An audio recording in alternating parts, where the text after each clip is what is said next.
Amen.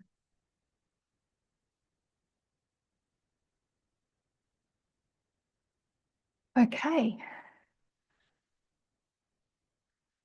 So this is part two. We go on. What I hope to show in the previous study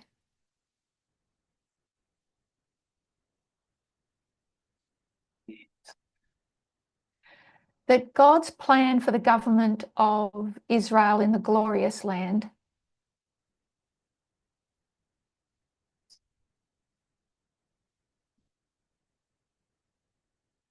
was one based under law.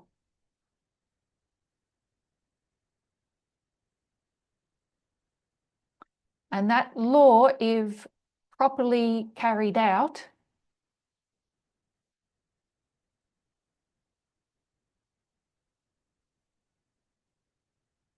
would provide God's people with life, liberty, and happiness.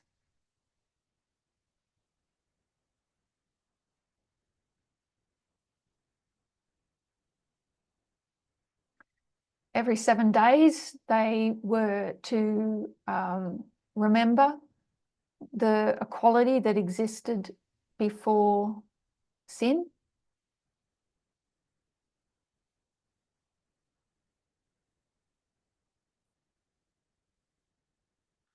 And not only remember, but to put it into practice that day.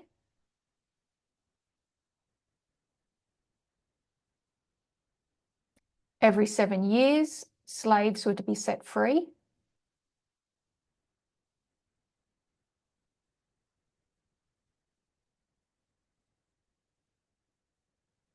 And every 49 years, or 7 sevens,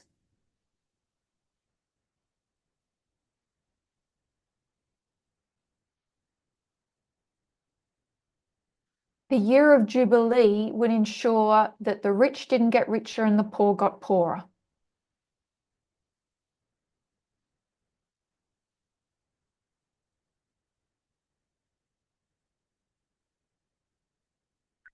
The resting of the land every 7 years.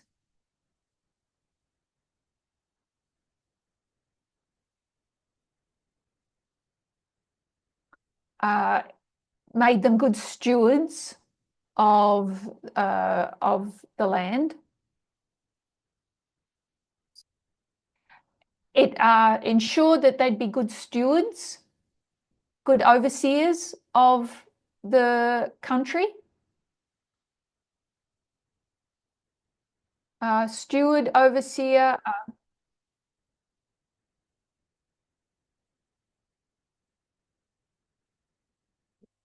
to look after their environment.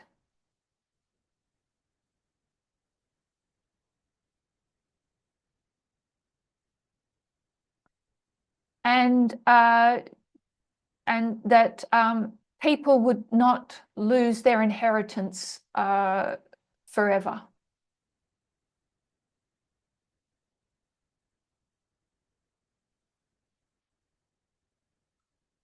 There was to be economic equality.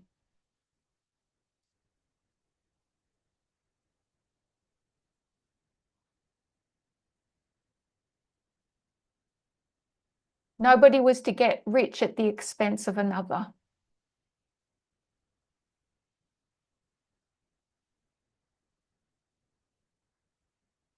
And so, as Paul said in Romans 13, nobody could do ill to their neighbour.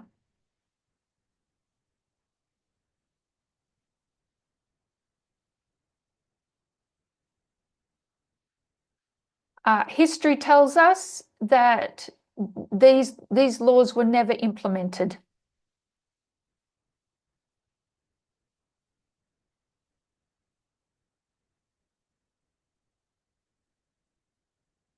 The consequences of that can be seen in the book of Judges.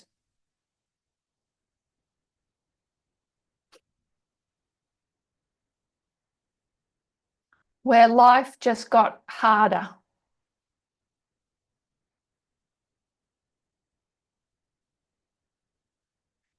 And the people cried out for solutions that weren't God's solutions.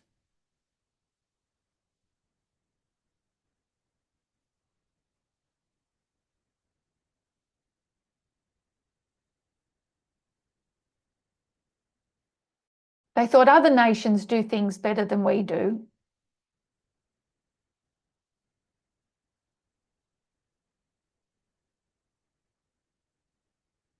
When in reality, if they had have stuck to God's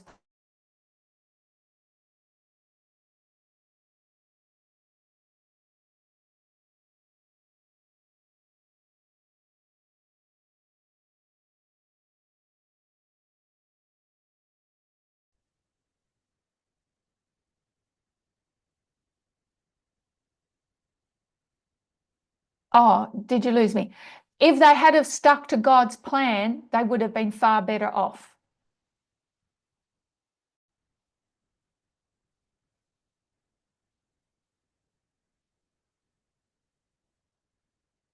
And so things got progressively worse for them and the country.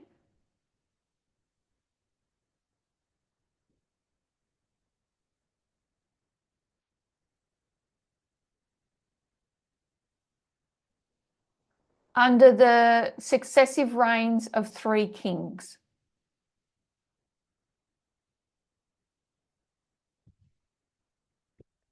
And so we see the kingdom divide.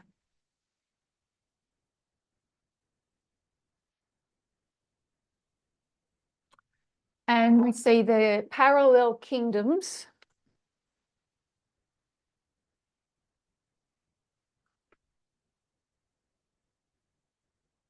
of Israel and Judah.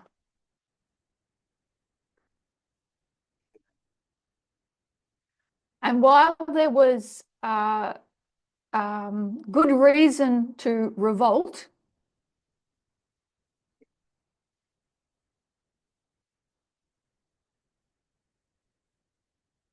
we see that that revolt led to the building of images to the beast.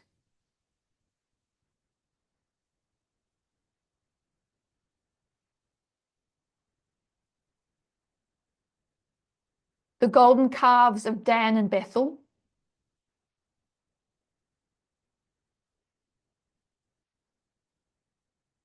Of church and state.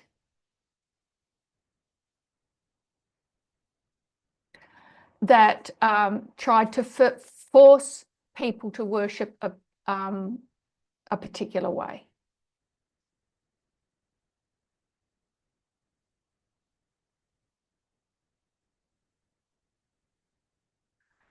And so the Northern Kingdom gets scattered for 25, 20 years and is not gathered.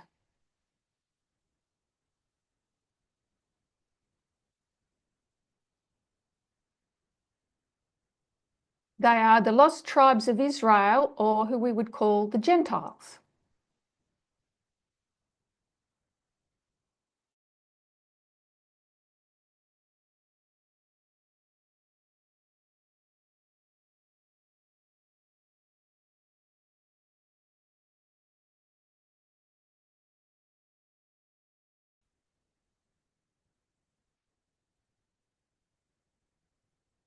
Sorry. Okay. So, yeah, the lost 10 tribes of Israel,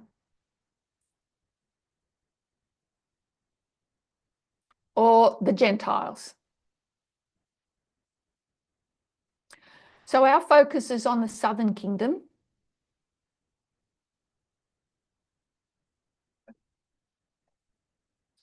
Judah and Benjamin. When Daniel prays his prayer of chapter 9,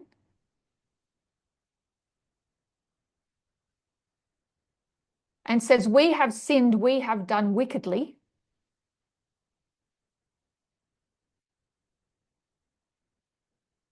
by not listening to the prophets and following the law of Moses,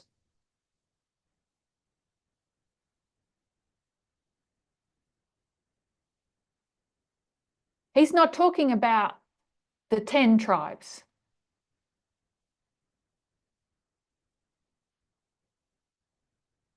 He's talking about Judah. The Jewish economy depended on the sanctuary and the temple in Jerusalem.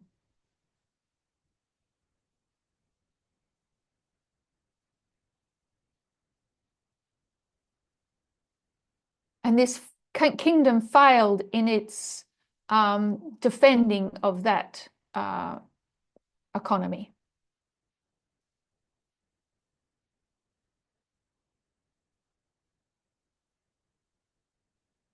It goes into captivity as well.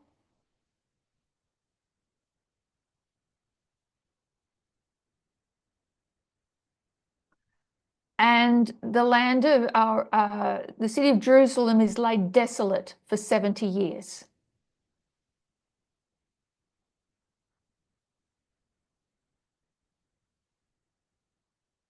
So all the years that weren't rested were made up in this 70-year captivity.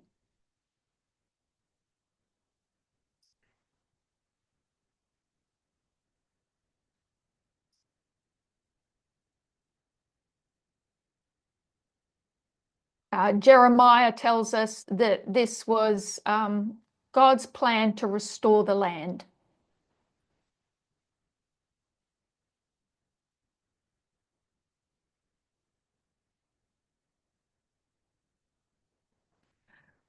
The kingdom now has 490 years of probationary time.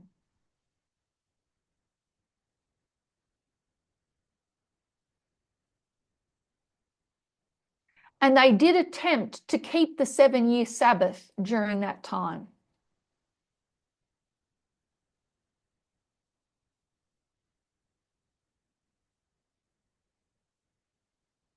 We know that because of Alexander the Great and Julius Caesar.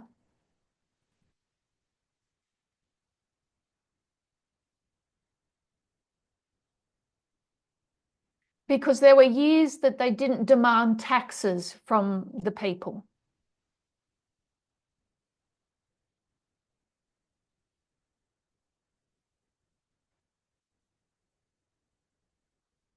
Because they knew they weren't working for that Sabbath year.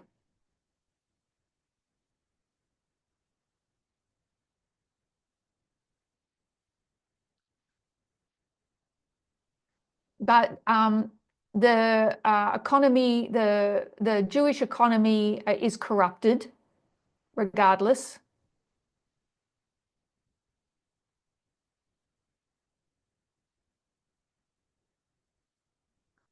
And its probation closes.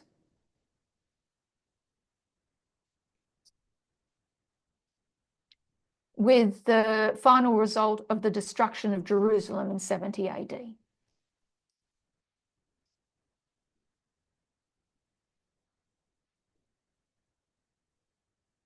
And it is of no coincidence that it was in 70 AD.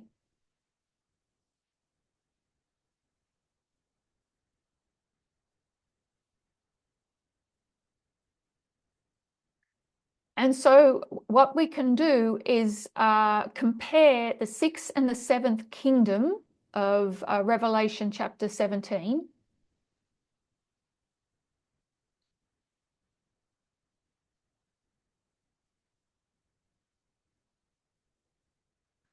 Where we see parallel kingdoms.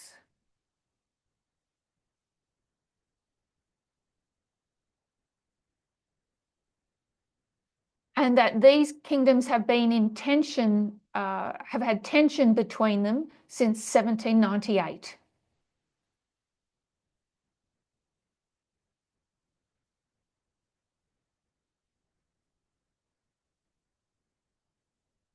It is the 7th kingdom that is responsible for the image of the beast.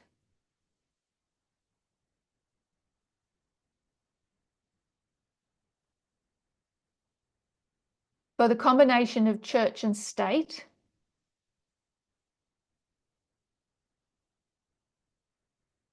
and for and where we see the Apis bull set up.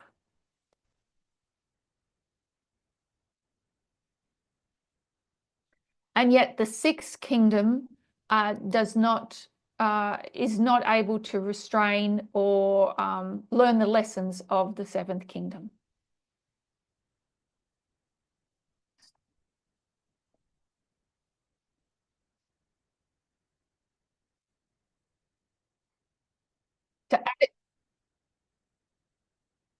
To adequately protect the institutions.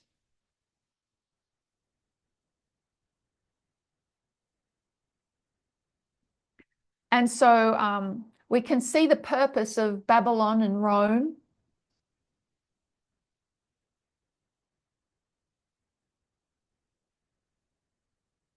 of the four kingdoms of Bible prophecy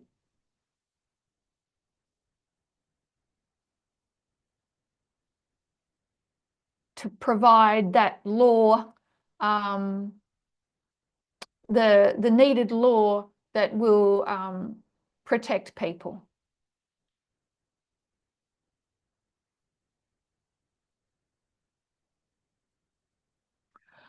Okay, so when we consider that the Northern Kingdom were the lawbreakers.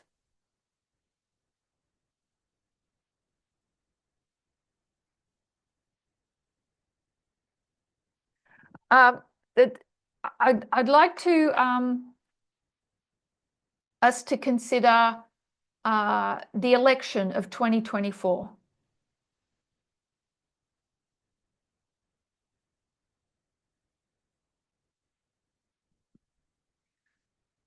So I'm suggesting that the seventh kingdom is prefigured by Israel, and the sixth kingdom is prefigured by Judah.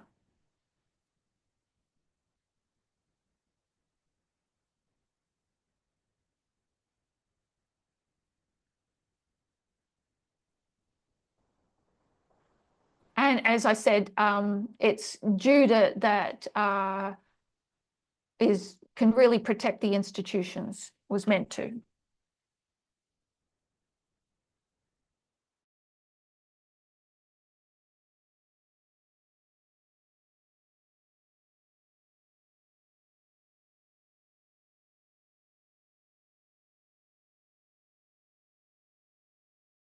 For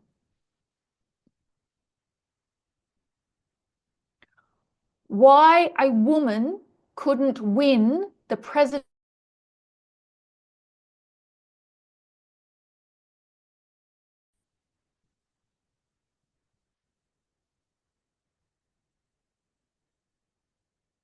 Okay. So what we're going to consider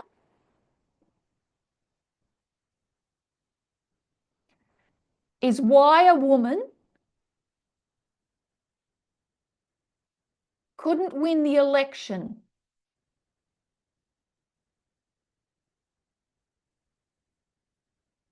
in 2024.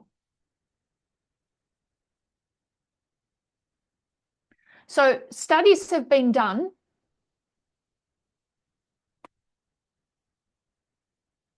that show that for women to succeed in politics in the United States,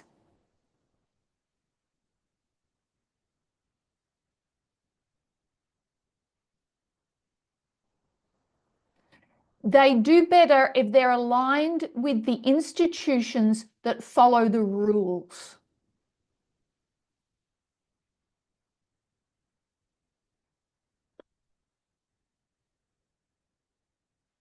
So because of stereotypes,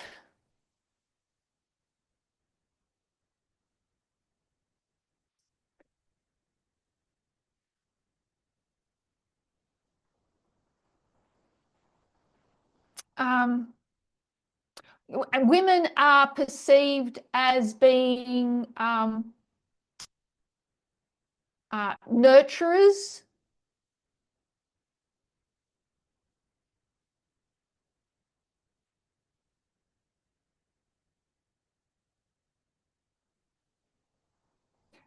Um, so let's back up.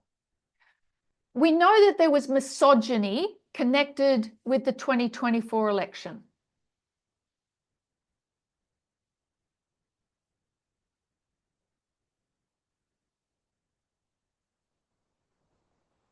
We've talked about the manosphere.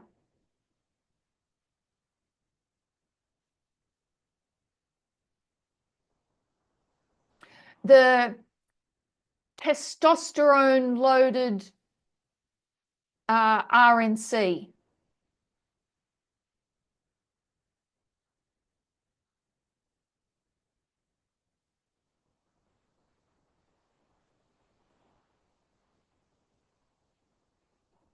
The pod bros that were the social influences leading up to the election.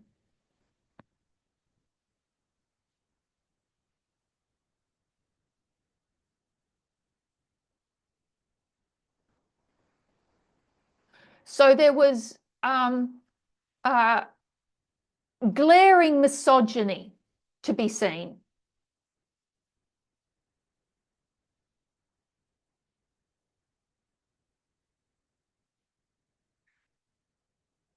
But there's a misogyny that lies at a deeper level.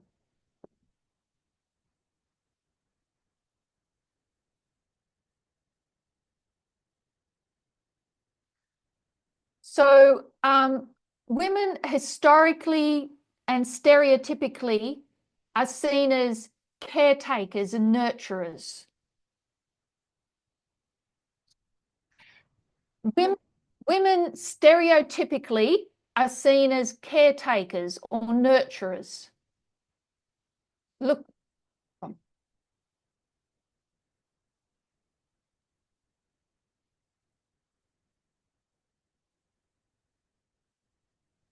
they follow the rules. When studies have been done showing why girls can do better at school than boys in some circumstances,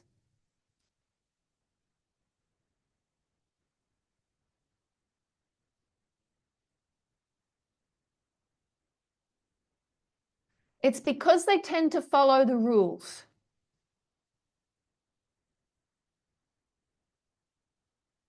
They're told to study, they're told to do their homework.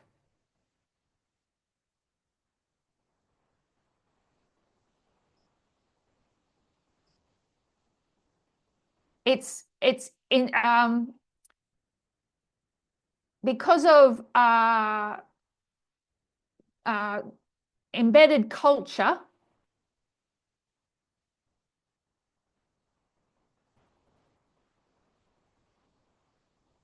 A female knows what they have to do to get ahead.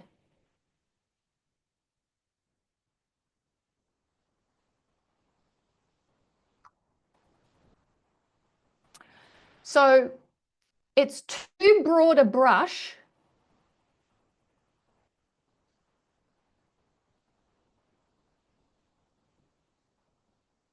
to say that Americans just won't vote in a woman as president.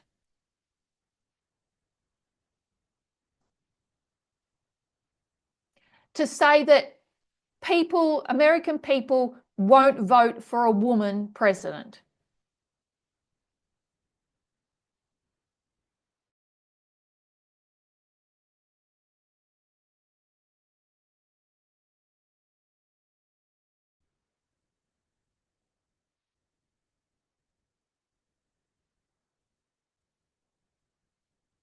Are you there?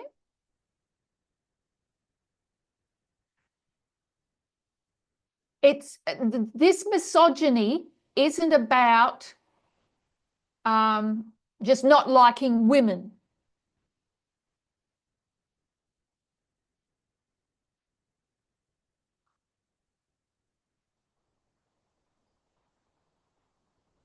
It's oversimplified to say the American.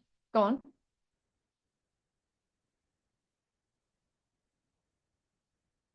to say that the American electorate won't vote for a woman.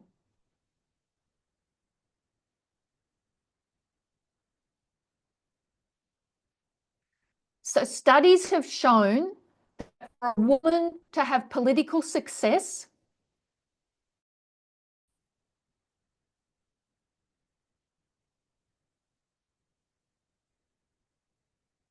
they have to keep their head down, make relationships,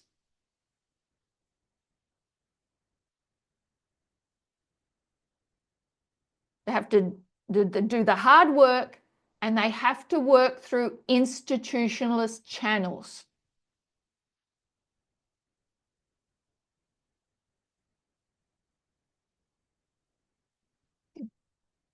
Women succeed if they follow a prescribed rule.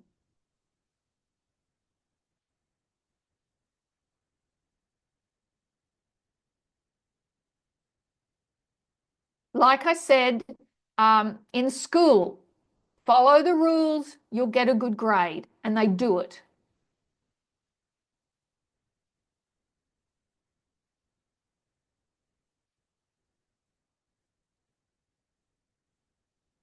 But all of those tendencies are not necessarily what people are looking for.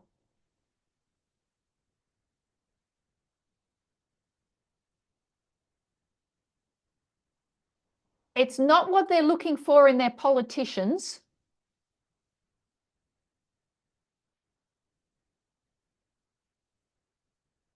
When they want to revolt or when they want to change.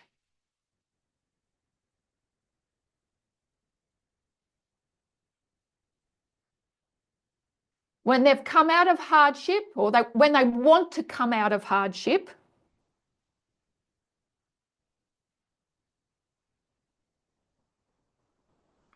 they don't have faith in the institutions.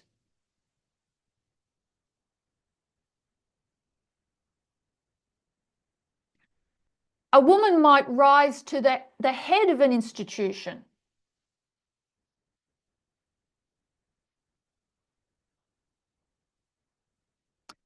But the people will say, what's that institution to me? How's it ever helped me?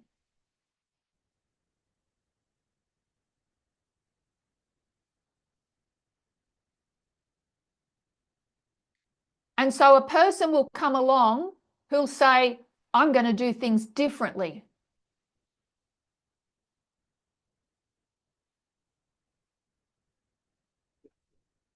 This institution, it's rubbish.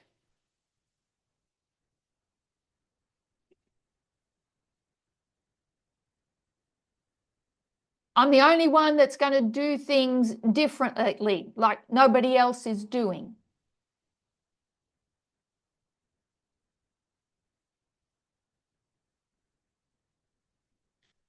And women in public life don't tend to operate that way.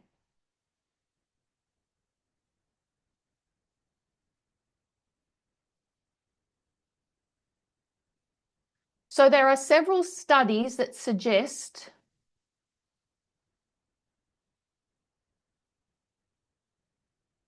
that women in US politics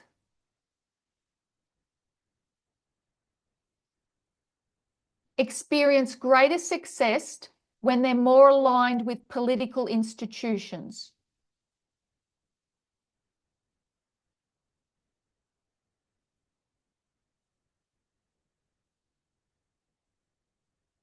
When they're considered, when they're looked at as institutionally embedded.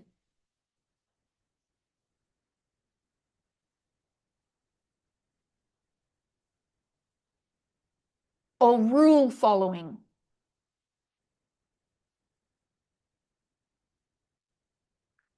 This pattern is because of persistent gendered expectations.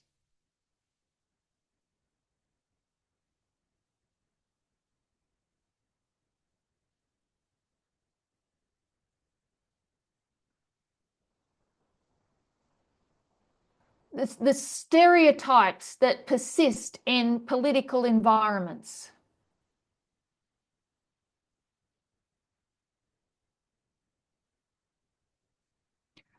So there was works done by her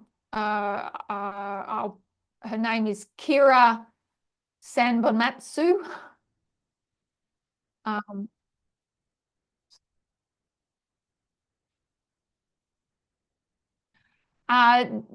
their work shows that women gain um, electoral and institutional legitimacy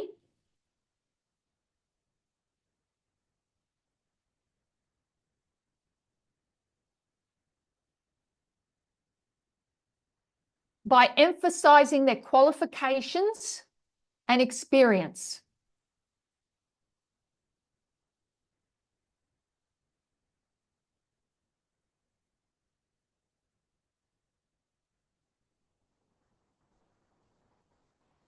When they show how they stick to norms, when they're competent and professional.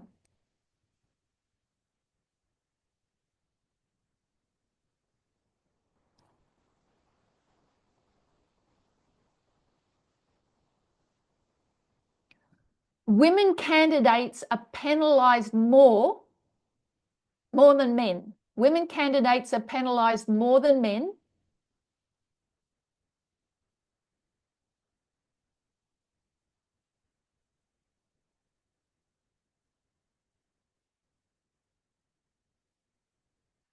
if they're seen as rule breaking.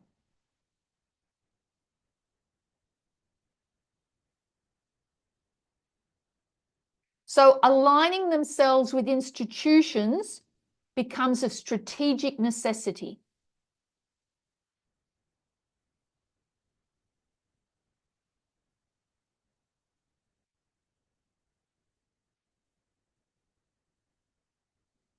Other studies on ambition and gender in politics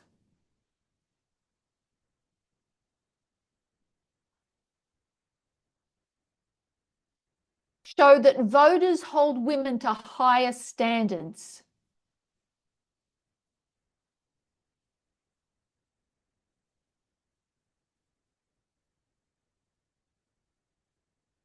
They expect them to play by the rules to prove competence.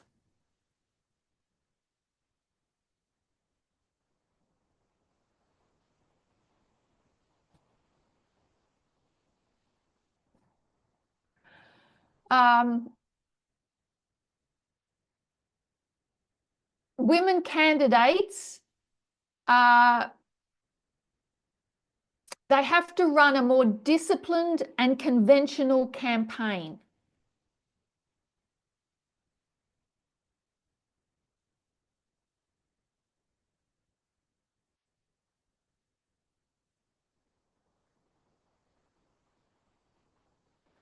Because they need to win support from people who want stability and respect for the institutions.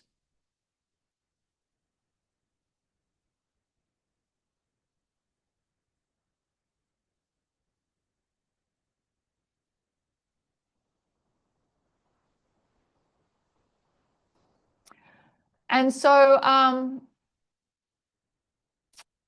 yeah, women have to conform to traditional expectations.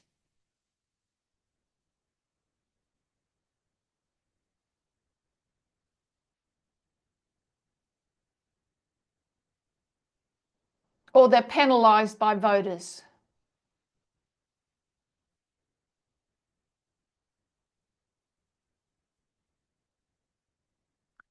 So when it comes to the 2024 election,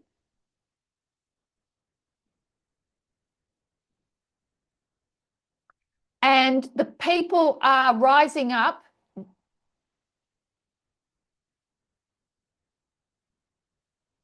they're dissatisfied with their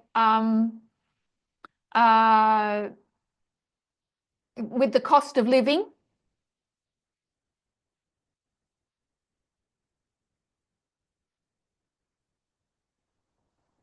They've lost trust in the institutions.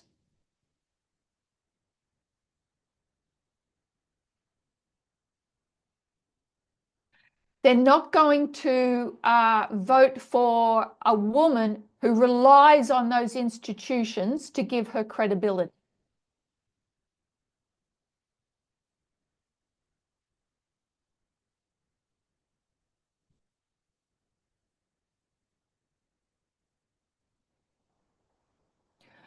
So generally, women don't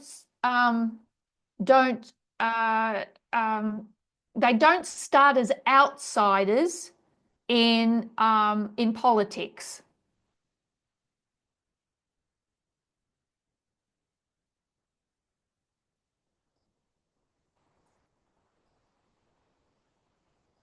They they come up through the institutions.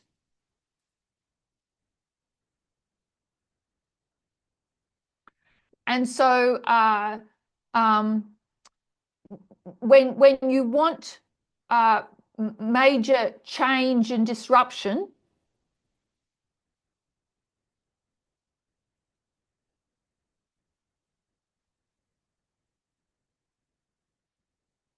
uh, a woman is not perceived to be able to give you that.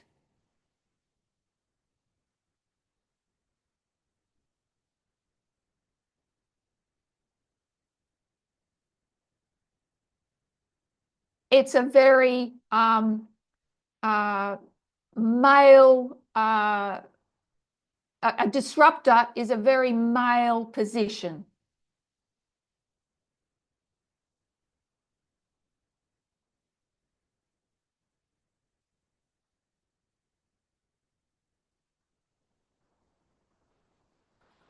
So it was very hard for a woman to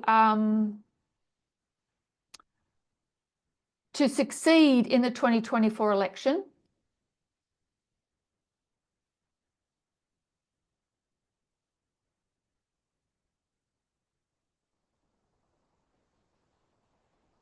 Not just because she's female,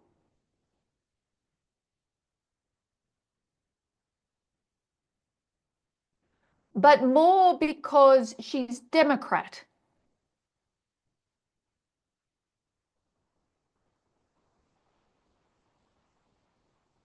And connected with the institutions.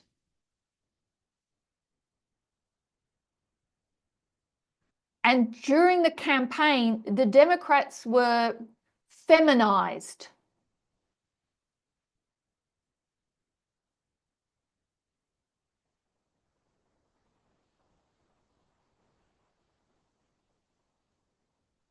They were seen as lame and wimpy.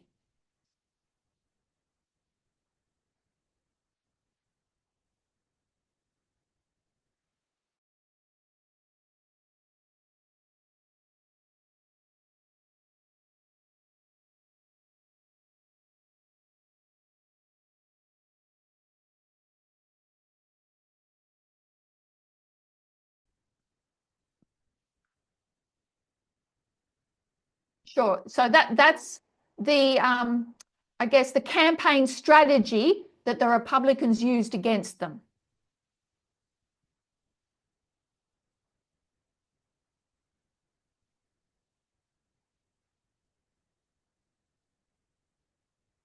They referred to Tim Waltz as Tampon Tim.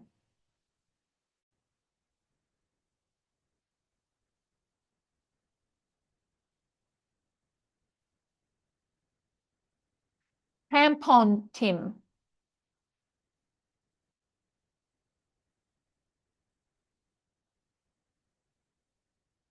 Because, I mean, Tim Waltz was a football coach and he liked to go hunting.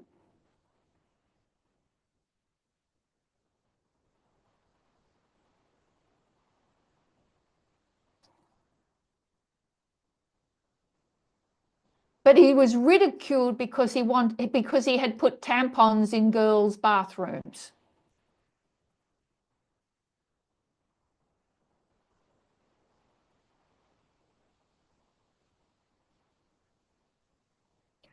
So the picture that the Republicans wanted to paint of the Democrats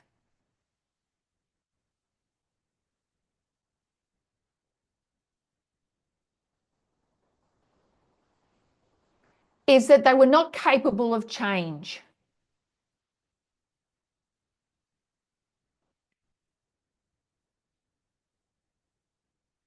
And to do that, they feminized the campaign.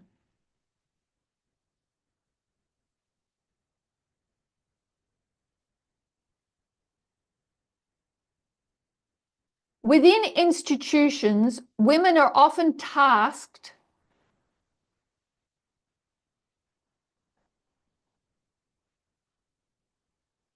with rules type jobs.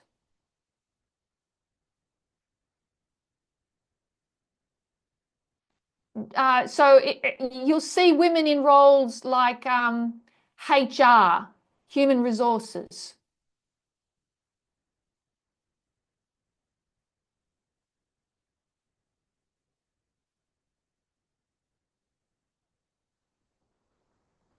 Women are seen as the ones that will pick you up if you're not following the rules.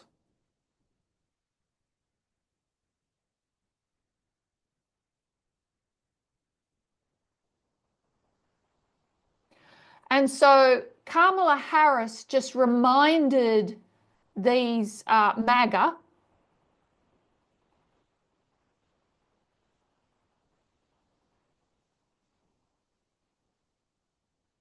of every, finger pointing, tut tut woman that they've had in their life.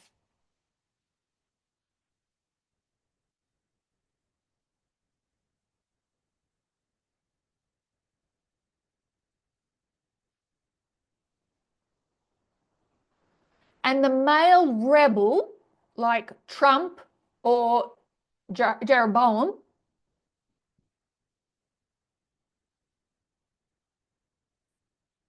actually needs that opposite archetype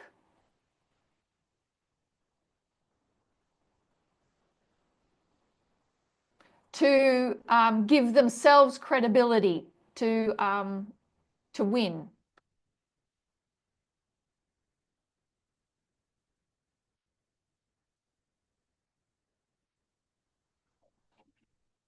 A candidate like Kamala Harris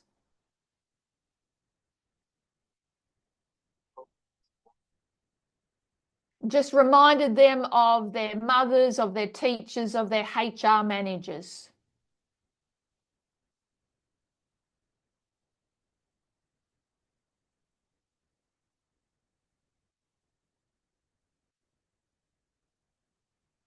And that's because they've become disenchanted with the institutions.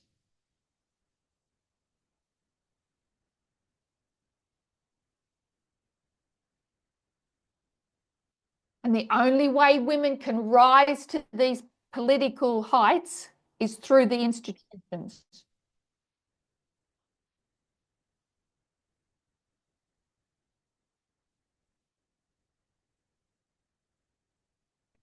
And then the men that are watching Donald Trump treat women the way he did and does.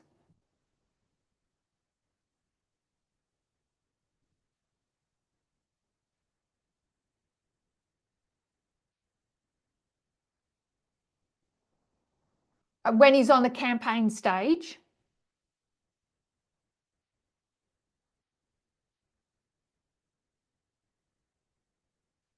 They're saying to themselves, I wish I could talk to the women at work like that.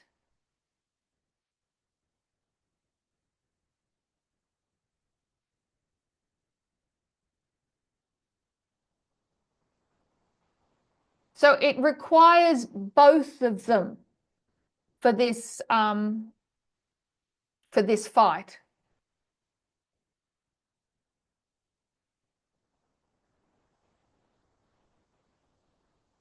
This is about rebellion and dominance.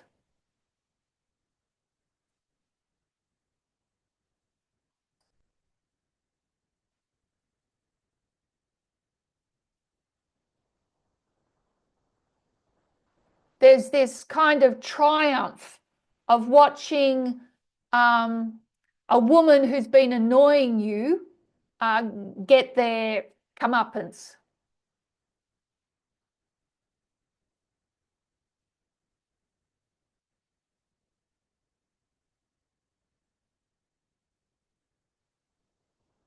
So what I'm aiming to show through this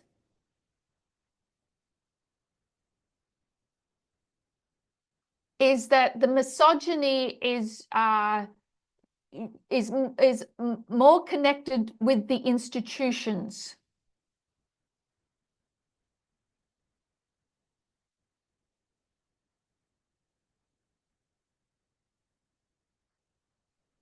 And that automatically also connects with women.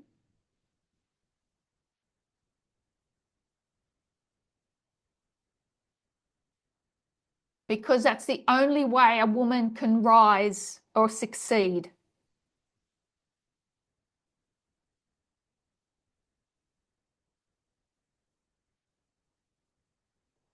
They have to prove themselves harder than a man has to prove.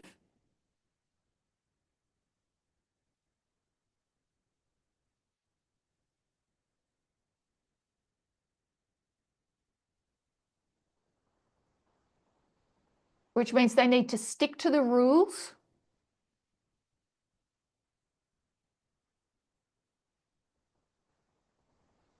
and to the institutions. Therefore, it's Sunday law, which is the shipwreck of the institutions,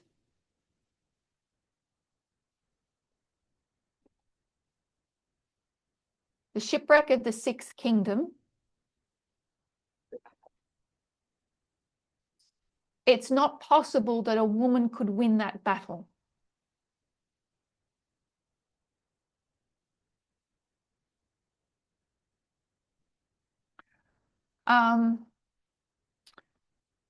So it's interesting to see Trump's staff picks, the people he's picked for his administration.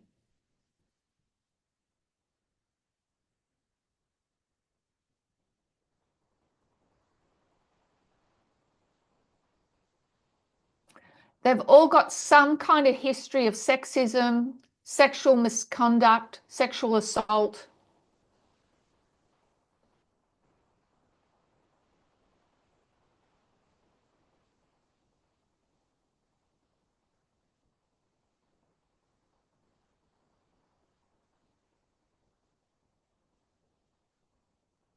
Adultery.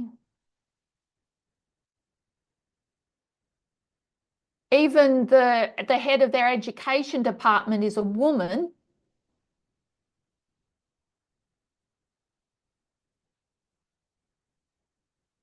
But she allowed terrible sexual assaults to go on under her command.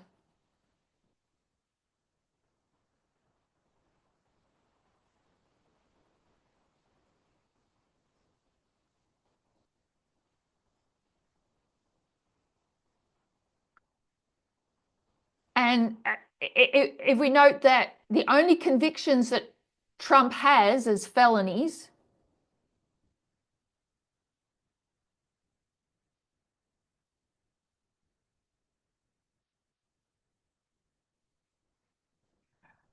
they have to do with sexual assaults,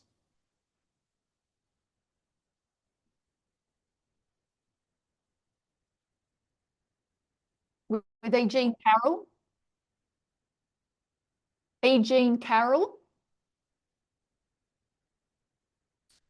or the uh, porn star payments, adultery.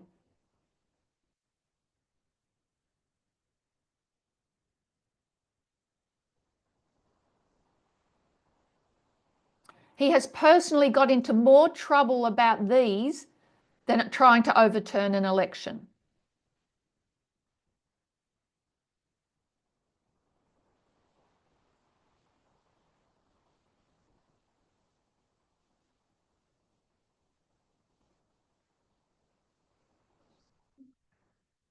And so what the sixth kingdom should have done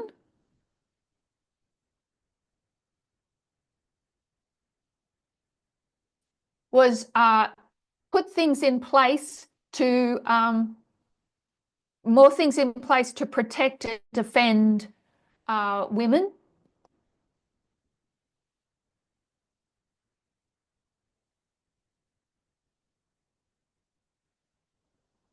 And the institutions that they align with.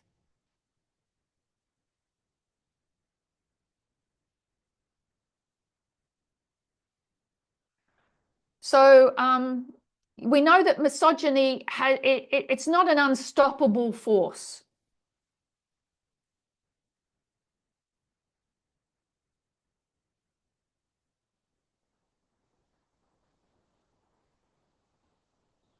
Women have reached to high levels in many areas.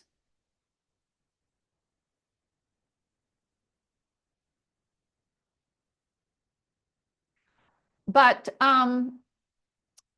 where they have reached high levels of politics in other countries,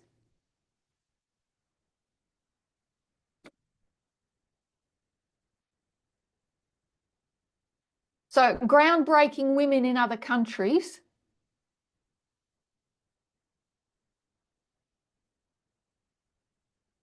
they're often conservative.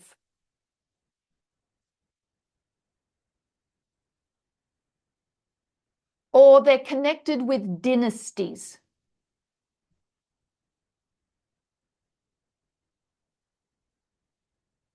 So you think Margaret Thatcher, very conservative.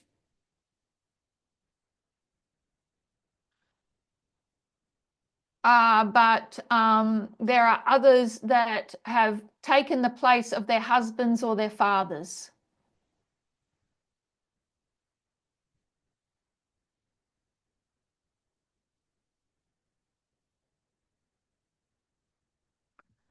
So the American electorate don't like, have historically not liked dynasties.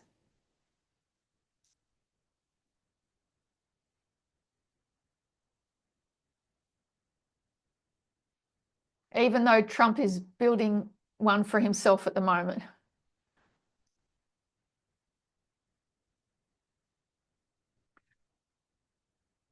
And the women that you see rise up in Republican ranks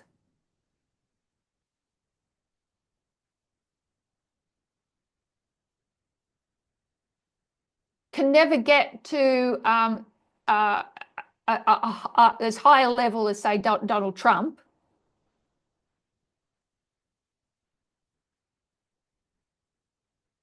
Because it takes a very mean energy.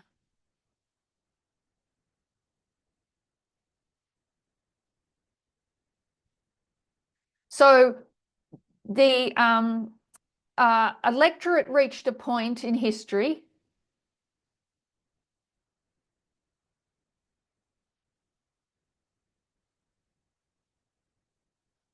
where they are very disgruntled with their lot in life,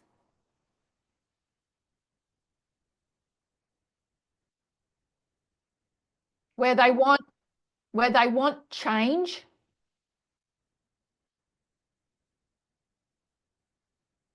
and that change has to come from an outsider like Jeroboam.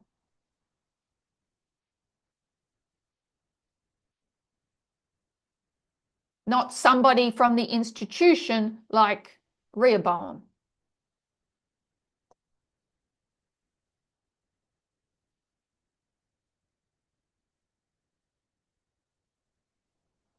That rebel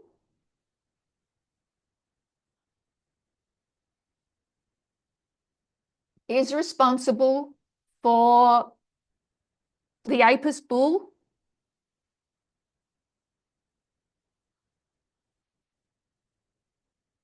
and for the combination of church and state.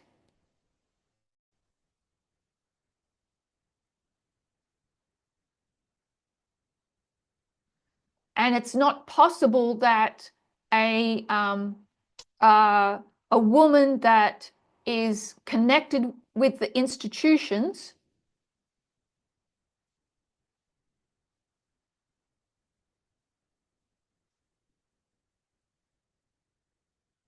is accepted by the electorate.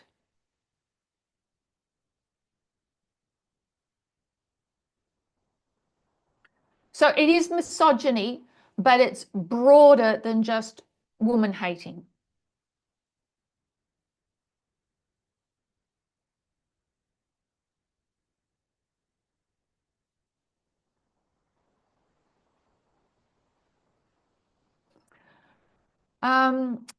For a woman to operate within the Republican Party,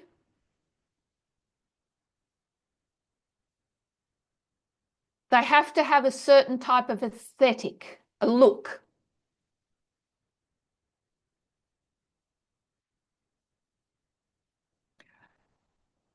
And there have been articles on this.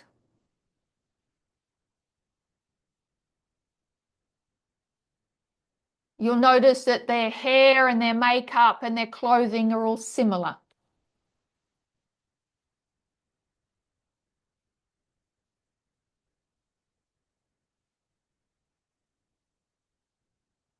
They uh, they they they are outward expression of the party.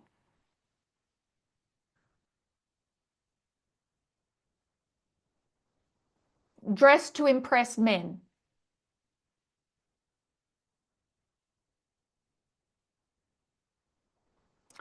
And so somebody with the uh, uh, we all hold to different aesthetics.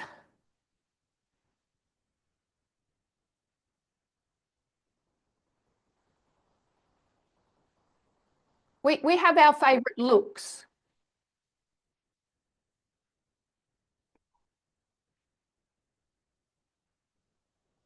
So I'm not saying this to judge their dress and makeup.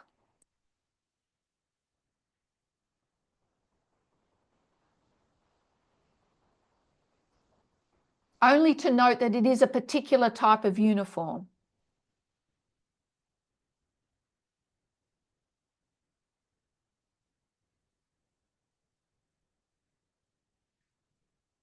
So when this clash between the sixth and the seventh kingdom at the last election,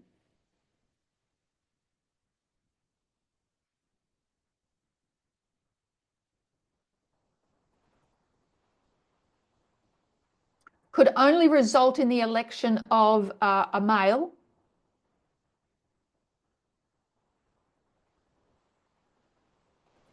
because of a woman's connection to the institutions.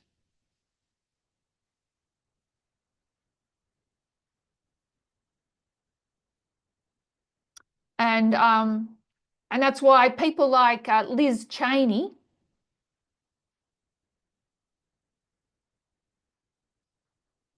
was purged from the Republican Party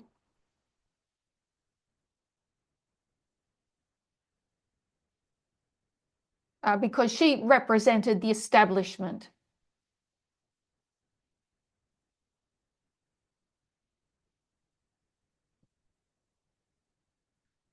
So the purpose of those studies was to show how women rise in the political system.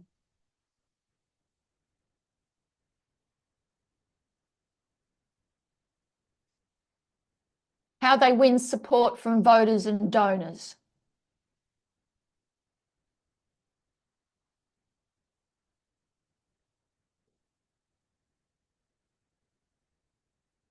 They are held at more higher standards than their male counterparts.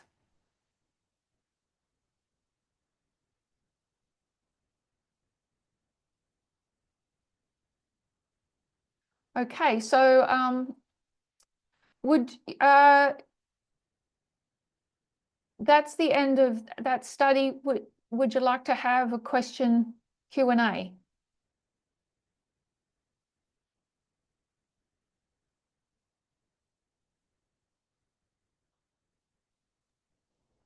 Yes. Okay. Just open the floor.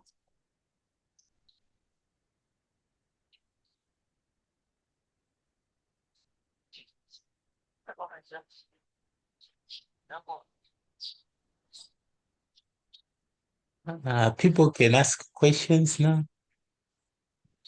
If you have any question, you can ask.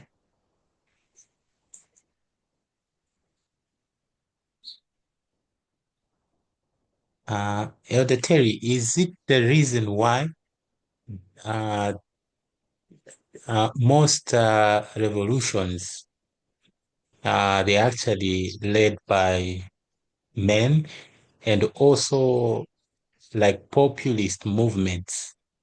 They are, we can say 99% they are led by men. Yes. So what I need you to do, Russell, is ask your question again, but allow time for the translator. So Okay. you obviously can't hear Joseph. Yeah. Okay. Thank you. So my question is, the reason that you have actually given,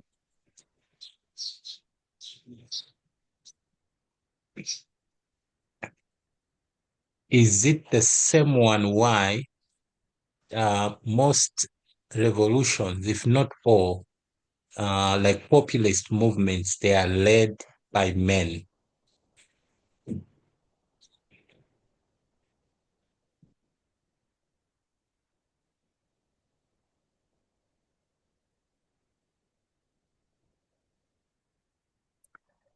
Yeah. So if you consider, say, Marie Le Pen of France,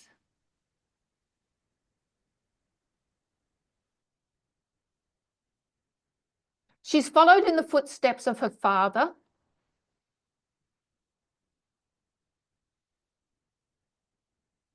And so she is seen as continuing his legacy.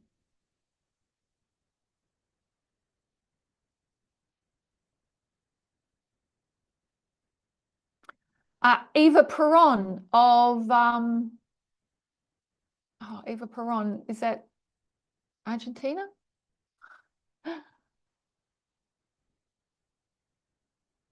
My apologies if I've got the country wrong.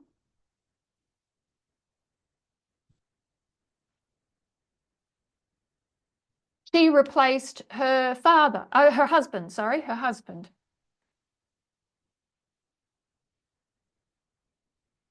So women have to have some sort of credibility.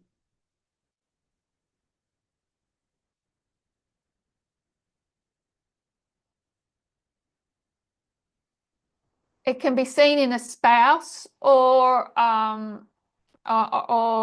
your father.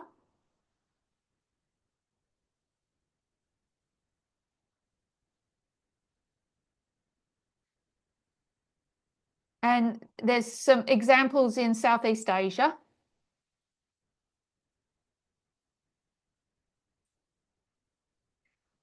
But in America, it's seen with their connection to institutions.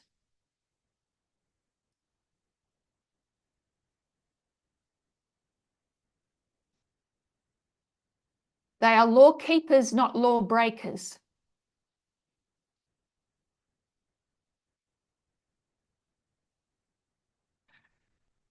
And I know that there was a women's movement involved with the French Revolution.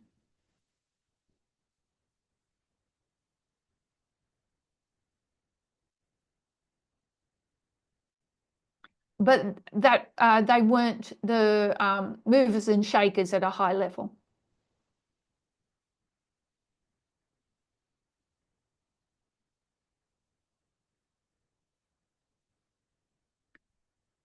It goes back to cultural sexism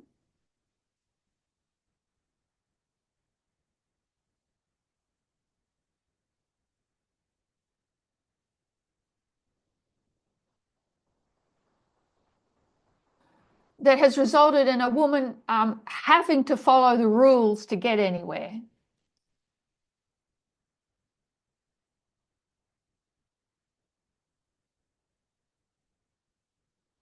And that's not necessarily a bad thing.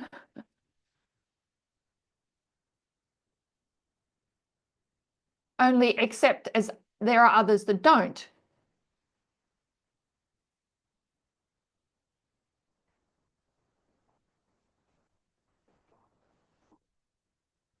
And so Trump and Hegseth and Gates and Musk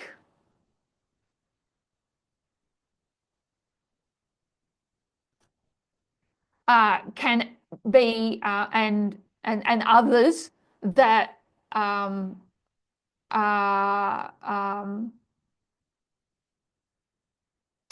have something have either sexual assaults or adultery or some sexual sin against them.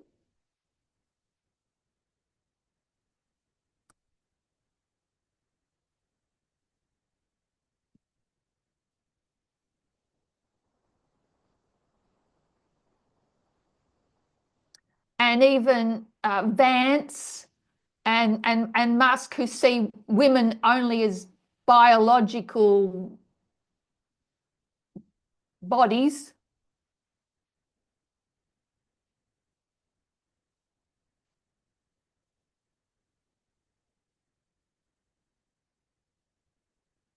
That would never be accepted from a female candidate.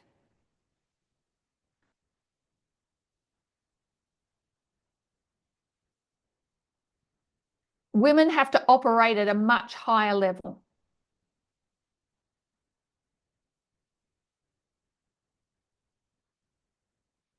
They have higher accountability in politics.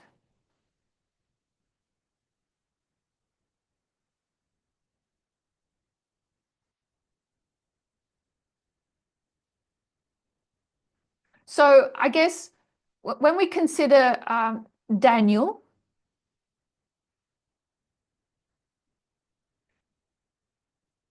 and he looks back over the history of Judah,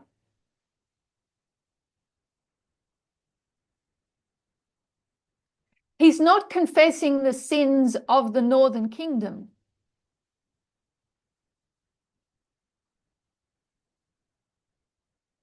He's confessing the sins of the southern kingdom.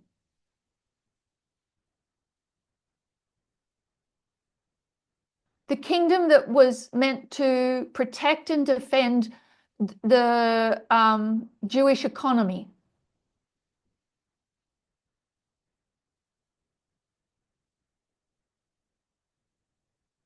And that Jewish economy, if followed to the letter,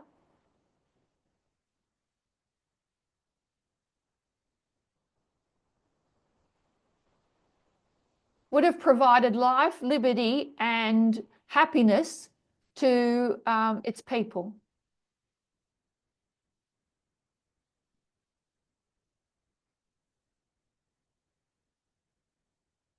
Instead, he has to say, we have sinned, we've failed.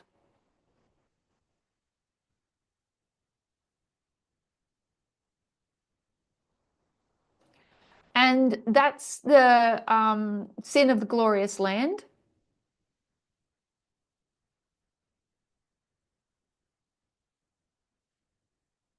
And the which encompasses more than the Democrats.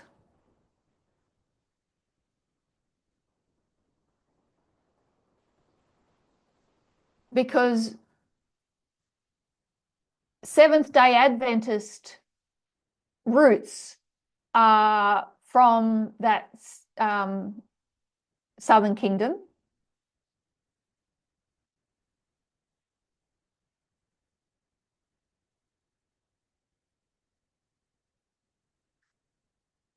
Protestant roots are from that South Kingdom.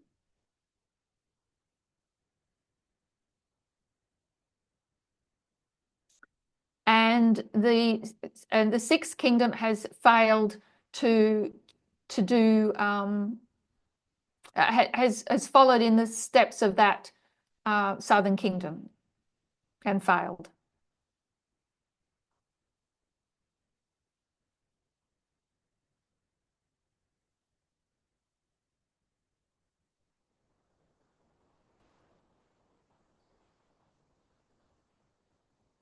Sorry, Joseph, that was a word salad.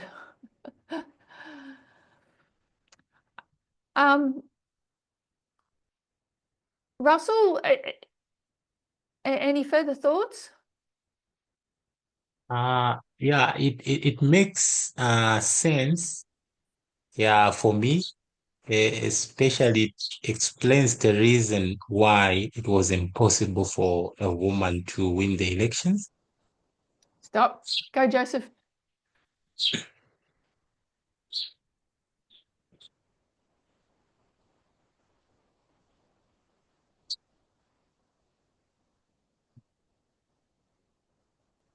Yeah, it shows that the institutions, which is like we might say the Sixth Kingdom, has been failing to do its assigned job.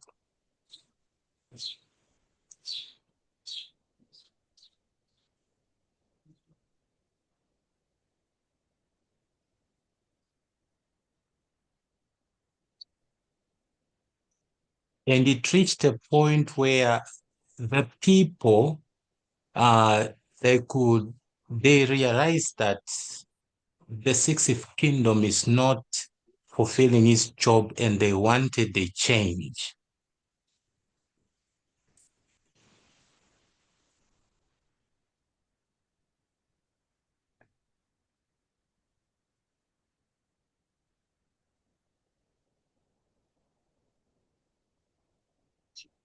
Or they want to revolt against this institution of the Sixth Kingdom.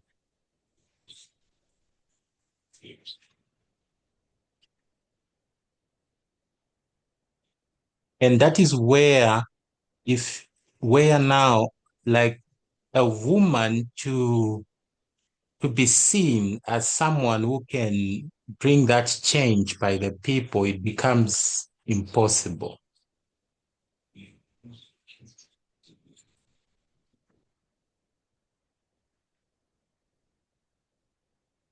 Because there is this notion or culture like everywhere where we expect, like if a woman keeps the room like scattered, she'll be judged for that. But a man, the society would say, he's a man.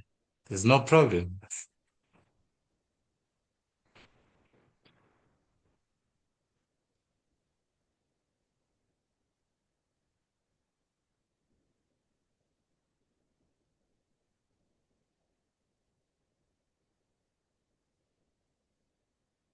So the society and everyone believes that women abide by the rules and they are good at that.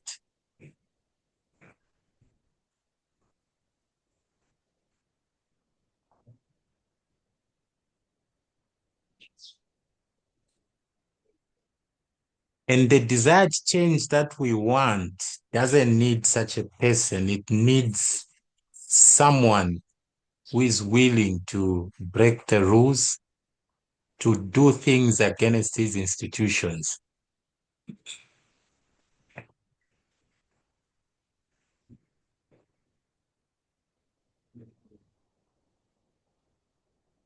And if that is the mind of the people, which is, then it's impossible for a woman to win those elections.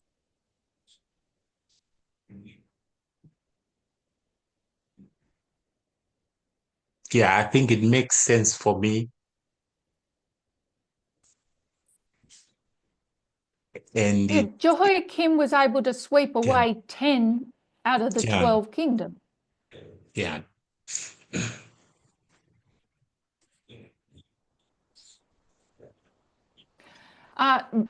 Jeroboam was able to sweep away 10 of the 12 kingdoms.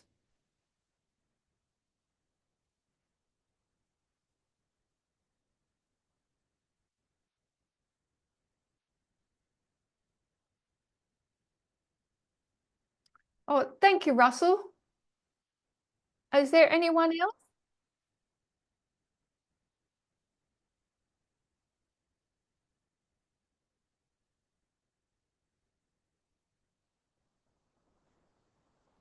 Sure.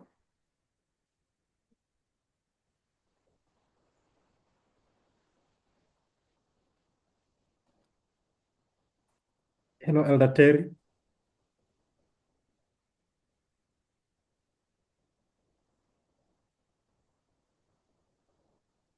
Am I audible? Oh, they yes. So you can't, so Joseph is asking me a question, but I don't think you can hear him. How will that work?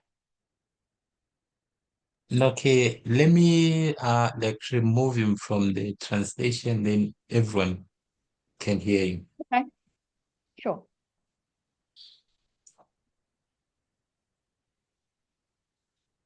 Okay, Joseph, you can go ahead. All right, thank you. Yeah, my question is I was considering the people when they see that they were not benefited in this institution which were intended for their protection. Yeah, like you said, they had the rights to revolt or the change to bring that change. What should they do if they see the institution has failed? Even if they have the right uh, to revolt or to bring that change, but in that revolt, it leads to the setup of the image. So, what would have the people do, like when they see this happened? And at the same time, I compare with in the time of Samuel, did the institution by then failed, which made people to ask for a change, or what happened? Yeah, good point. Do you need to interpret And so maybe just go. okay. So if you go back there, you've got Samuel with uh you know, two sons. Oh, I've got to choose interpret again. So Prophet Samuel has two sons.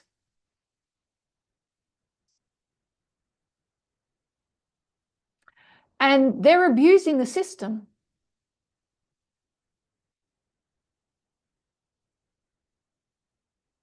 The priests are allowed to eat of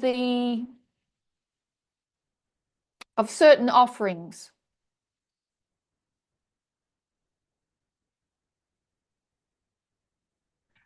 But they are obese. The three of them, Dad and the two sons, are overweight.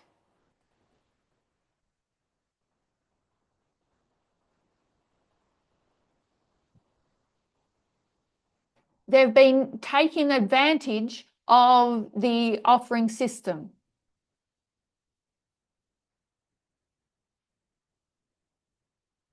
So the rot had set in even in the time of Samuel.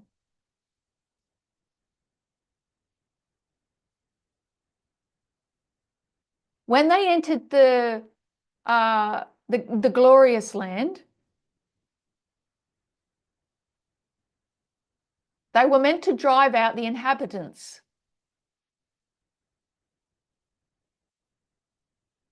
They did a very poor job of that.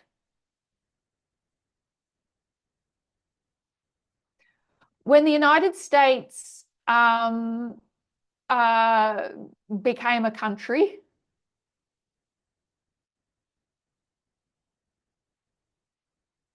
Unfortunately, they took that literally.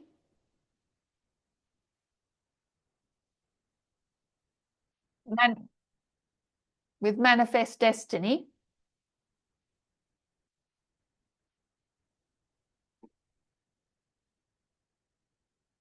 And thought that that was, and, you know, implemented genocide, basically.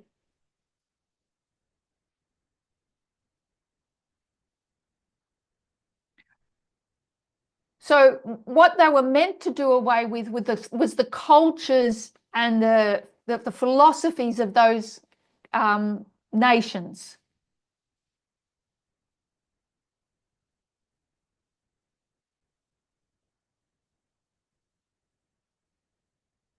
So first literal, then spiritual.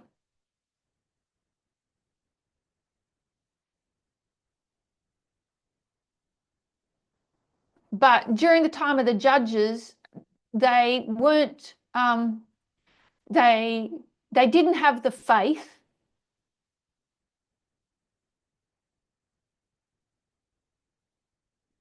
to put the law into practice. And they made that hard for themselves by not following all God's directions.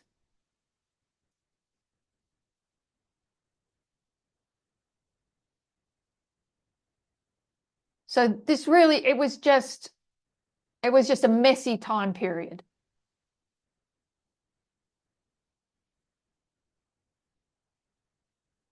And then it all comes to a crisis when Samuel's getting old.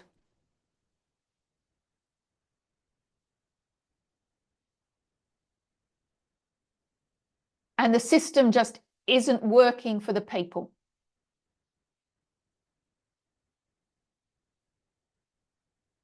And they're wondering what's going to come next if Samuel dies.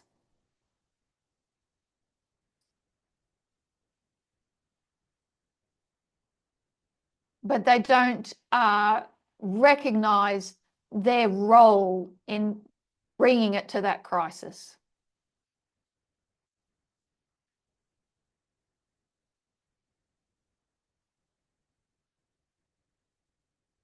So they get what they ask for. And their families and their country is ravaged.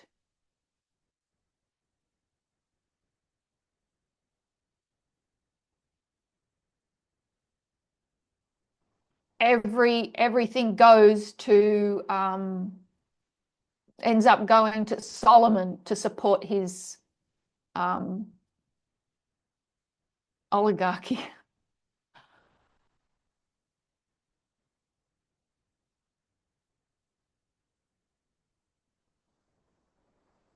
And the common people are just doing it too hard.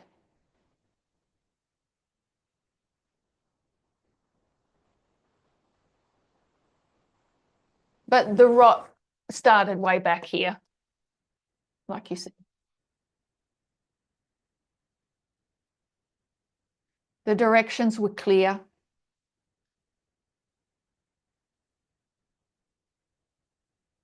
But not put into practice.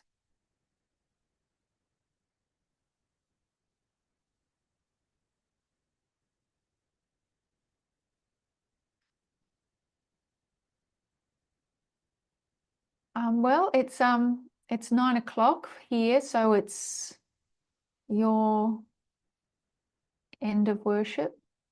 I want to thank you for joining. And if you have any further questions, feel free to write to me privately.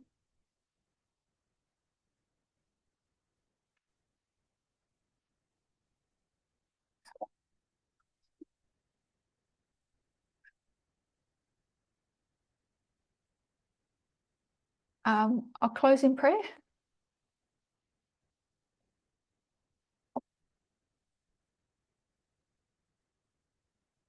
Our loving God in heaven, thank you for, sorry.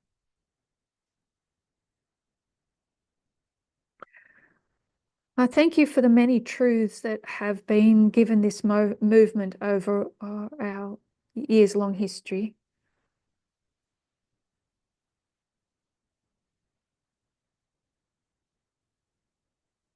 We do pray for wisdom to handle them correctly.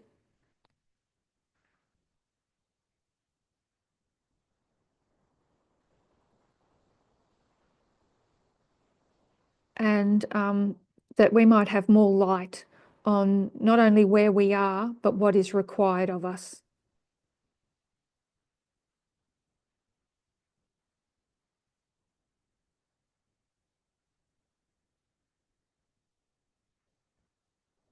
Bless these ministries and the remainder of the Sabbath for them.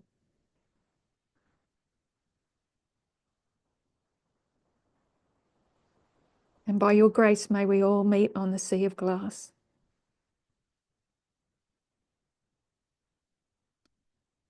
To worship at your feet. We ask in Jesus' name. Amen.